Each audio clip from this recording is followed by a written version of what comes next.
Welcome to பட்டிக்காட்டு பட்டதாரி vlogs. 12:30 1 மணிக்கெல்லாம் நாங்க வந்து கோயில வந்து ரீச் ஆயிட்டோம். அங்க பக்கத்துல ஒரு ரூம் எடுத்துட்டு கடகடன்னு அப்படியே கிளம்ப ஆரம்பிச்சுட்டு 3:30க்கு வந்து கவுண்டர் ஓப்பன் பண்ணாங்க. 3:30க்கே வந்து டோக்கன் வாங்கிட்டு நாங்க உள்ள வந்துட்டோம். அவங்க உள்ள வந்து சரி கூட்டம். எவ்ளோ கூட்டம்னு அந்த வீடியோ ஃபுல்லா பார்த்தா தெரியும். அவ்ளோ கூட்டம் வந்து இருந்துச்சு. குழந்தைங்கள்லாம் வந்து ஃபர்ஸ்ட்டெல்லாம் இடையில அந்த கேட் வழியா விடுவாங்க. இப்பலாம் அதெல்லாம் கிடையாது. கோயிலே அவ்வளோ கூட்டம். ஆனா, நல்ல அம்மா வந்து தரிசனம் பண்ணிட்டு, நல்லபடியா வந்து வீட்டுக்கு வந்தாச்சு. தரிசனம் பண்ண பிறகு நாங்க வந்து சாப்பாட போயிட்டோம். 5:30க்கெல்லாம் சாப்பிட போயிட்டோம். 5:30 இப்ப நான் வந்து எடுத்திருக்கிறது வந்து 5:30 மணி. கரெக்ட்டா 5:30. அப்போ வந்து ஃபர்ஸ்ட்டு சாப்பாடு வந்து அதான் சாதம், சாம்பார், ஒரு கூட்டு, ஊறுகாய்.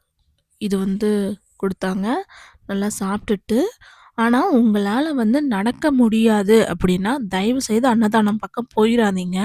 ஏன்னா ஃபர்ஸ்ட்டெல்லாம் அன்னதானத்துலருந்து வெளிய அப்படியே டைரக்ட்டா விட்டுருவாங்க. இப்ப கடன்னு ஒண்ணு ஆரம்பிச்சு, கிட்டத்தட்ட 1 1/2 கிலோமீட்டர் வந்து நடக்க விடுறாங்க. முடியாதவங்கலாம் எப்படி நடப்பாங்க? ஆனா 1 1/2 கிலோமீட்டருக்கு மேலேயே தான் இருக்கும்.